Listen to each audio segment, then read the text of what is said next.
L'idole a 30 ans. Elle n'a même pas encore d'enfant, elle n'a même pas de mari. Vous avez partagé ça partout sur la toile, qu'elle a une fille qui n'a pas encore sa famille. Son père a presque 60, peut-être 70 ans. Laissez la fille là organiser sa vie. Elle n'est pas responsable des actes de son père. C'est pas parce que son père est ses géniteurs que vous allez arrêter sa carrière, vous allez arrêter sa vie. Partout, vous allez mettre sur Internet que le père de l'idole a fait, que le père de l'idole. Ce n'est pas l'idole qui a fait. Accusez l'idole quand elle fera. Elle est majeure. Au Cameroun, on est majeur, je crois, à 18 ou 20 ans. La fille est majeure, elle tourne dans le monde entier pour prendre sa vie en main. Ce que son père a fait est mauvais. On le condamne. Si on veut, on donne même 100 ans. Mais ne stoppez pas la carrière de cette fille à cause de son père. Mettez-le en prison. Laissez la fille là chercher l'argent pour aller nourrir son père en prison. Ne coupez pas sa carrière et sa vie qu'elle a en train de se battre à construire. Nous, on aime son slam. On aime sa façon de parler, on aime ses chansons, c'est rempli de sagesse. Si son père, à un certain niveau, s'est égaré, condamnez le père, laissez la fille là tranquille. Que chacun assume ses responsabilités. Vous, les enfants qui avez 18 ans là, vous partez faire quelque chose maintenant, on ne va pas dire que votre père, on va dire que vous avez fait que, parce que vous êtes déjà majeur. Laissez la fille là continuer sa carrière calmement et condamner son père. Bonjour la famille, j'espère que vous portez bien. Alors de mon côté, je me porte super bien. La famille, je vous prie ici de partager cette vidéo, liker, abonnez-vous à la page pour ne pas rater les prochaines vidéos. Et laissez vos avis dans les commentaires parce que c'est très important. Allez aussi vous abonner à ma chaîne YouTube.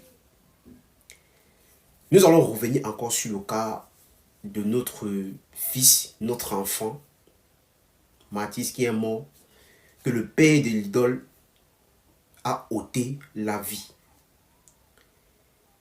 Et j'ai mis la petite vidéo ici pour que vous écoutez un peu comment certaines personnes peuvent réagir et comment certaines personnes peuvent raisonner dans la vie. Voilà les gens qui disent qu'ils sont les coachs. Je ne sais pas où ils ont été, où est-ce qu'on les a formés pour qu'ils viennent coacher les gens. Mais ils sortent aujourd'hui pour venir dire n'importe quoi. Je vais m'adresser à ce frère.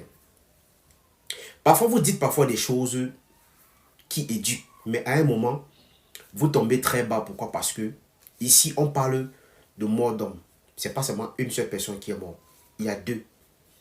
Et peut-être il y a même d'autres même qu'on ne connaît pas. Il y a d'autres qu'on ne connaît pas. Mais aujourd'hui, on voit sur la toile plusieurs personnes interpellent l'idole parce que quoi?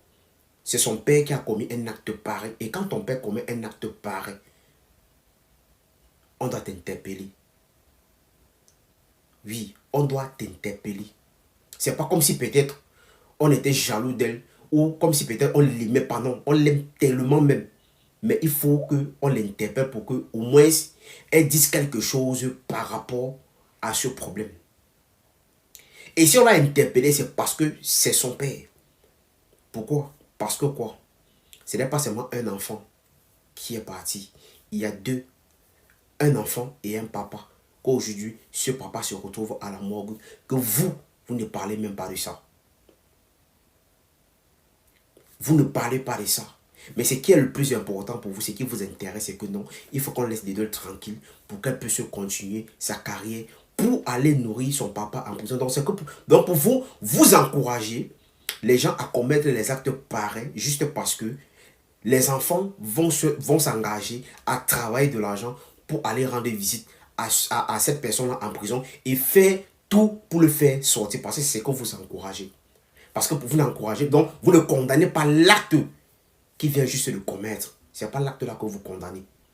Donc ce qui est le plus important pour vous, c'est qu'on laisse l'idole tranquille. L'idole c'est une jeune fille, elle n'a pas encore d'enfant, elle n'a pas encore si, mais qui l'a empêché d'accoucher ou qui l'a empêché de faire d'enfant. Mais je vais te poser toi la question. Je vais te poser une question à toi. Toi qui dis aujourd'hui qu'on laisse l'idole tranquille, est-ce que tu t'es mis un peu à la place de cette famille? Tu t'es mis un peu à la place de ce papa ou de cette maman qui a porté cet enfant au ventre pendant 9 mois? et qui a pris 6 ans pour éduquer son enfant, pour donner une petite vie à son bébé, et qu'aujourd'hui, on lui a ôté la vie à son enfant, qui n'a rien demandé, juste parce qu'il y a une dispute entre 2 parents dans un bar. Mais l'autre décide, comme il est le plus fort, on ne peut rien le faire. Il peut ôter la vie à n'importe qui. Donc il peut se lever un matin. Il suffit juste que tu le parles un peu mal. Il se lève un matin et il décide de te ôter la vie. Et vous applaudissez ça. Pour vous, c'est que non, ce qui vous touche le plus, c'est que non, on ne doit pas interpeller l'idole, on doit l'interpeller. Parce qu'elle fait partie d'un enfant, elle fait partie des enfants d'un criminel. Parce qu'aujourd'hui, partout où l'idole va marcher, on va le tendre le doigt que voilà la fille de le monsieur qui a tué l'enfant de quelqu'un. C'est vous qui venez donner des leçons aux gens. Mais je vais te poser une question encore. Toi qui passes autant à dire que non, tu es un coach. Vous passez autant à coacher les gens. Vos propres vies, mais vous êtes incapable de coacher vos propres vies. Et vous êtes incapable de coacher la vie de vos frères et de vos soeurs. De donner de donner une direction à vos propres familles. Mais vous pensez que non, c'est des familles des gens qu'on allait venir éduquer. C'est des familles des gens qu'on allait venir coacher. Vous êtes même normal même dans vos têtes. Même. Il y a quelque chose même qui va même dans vos têtes. Est-ce qu'il y a quelque chose qui tourne peut-être à rond dans vos têtes là même? On vous parle que non, il y a un enfant de 6 ans qui est parti comme ça. Un enfant de 6 ans qui est parti comme ça, qui n'a rien demandé à quelqu'un. C'est qui est le plus important pour vous, non? Pourquoi est-ce qu'on va demander à l'idée d'annuler son conseil? Il faut qu'on laisse l'idée travailler l'argent pour aller nourrir son père en prison. Vous êtes sérieux?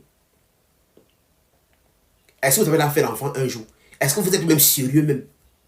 Est-ce que vous entendez parler? Vous entendez parler? Maintenant, je vais m'adresser ici à ma soeur Lidl. Moi, je vais te dire quelque chose. Hein.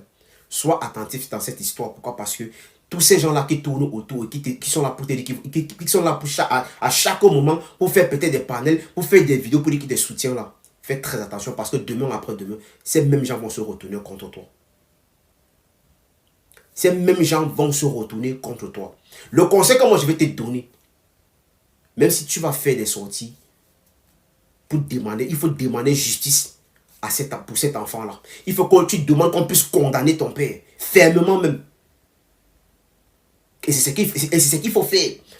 Et il faut faire une vidéo par rapport à ça. Parce que ne reste pas seulement dans ton coin, tu ne dis rien, tu penses que non, tout est fini. Parce que si tu restes toujours dans ton silence là, et que donc tu n'arrives pas à faire quelque chose, toi tu dois voir ce qui doit t'arriver. Donc à un moment, arrêtez parfois de simplifier certaines choses n'importe comment. Nous sommes tous des bantous. Et nous connaissons que quand quelqu'un commet un crime dans une famille, cette famille-là, si on n'arrive pas à laver tous ces gens qui sont dans cette famille, le malheur va les suivre à vie. Donc à un moment, arrête d'écouter tous ces gens-là qui passent le temps à dire n'importe quoi parce que tous ceux qui sont en train de rechercher, ils cherchent leur argent, ils gagnent les gains sur Internet. Donc, il faut arrêter d'écouter les gens qui vont passer le temps à te donner de très mauvais conseils. Sois attentif dans cette histoire. Et prends la peine de raisonner normalement dans cette histoire-là. Parce qu'on s'est rendu compte que ce n'est pas le premier crime que ton père a dû commettre. Il a commis un crime, ça fait plus de 2 semaines aujourd'hui. Et vous êtes resté tranquille. Vous n'avez rien dit. Vous n'avez même pas dénoncé ça. Mais il a fallu que le crime de cet enfant-là vienne caler sur le cou de ton papa. Pour qu'on sache que oui, il est comme ça là. C'est ce qui passe autant parfois à faire. Donc il faut beaucoup te méfier pour tous ces gens-là qui pourtant disent que non, soutien pour l'idole et tout. C'est normal qu'on te soutienne, mais à un moment, regardons aussi le côté négatif que ton père vient juste de faire. Regardons un peu ce que la maman là ou le papa de cet enfant est en train de ressentir. Je ne sais pas si vous avez même vu la vidéo de ce petit, que le petit avait un talent. Peut-être le rêve de cet enfant, son rêve c'était d'être journaliste demain. Parce que je suis tombé dans les vidéos de cet enfant, j'étais vraiment touché, j'étais choqué. Mais on a ôté la vie à un enfant qui n'a rien demandé, juste parce que, quoi, 2 parents ont discuté d'un problème qui n'avait même pas de sens. Et vous êtes là en train d'encourager la bêtise. Imaginons que les deux autres enfants ne fuyaient pas. Donc on devait être dans une famille aujourd'hui en train de pleurer 3 enfants. Qu'un papa a ôté la vie à 3 enfants. On devait dire quoi? On devait dire quoi? Et je vois les pères, les vieux papas comme ça en train de faire des conneries sur la toile. Si c'est la première fois que tu passes ici, il faut aimer cette vidéo, il faut la liker, il faut la partager. Surtout, abonnez-vous à la page pour ne pas rater les prochaines vidéos.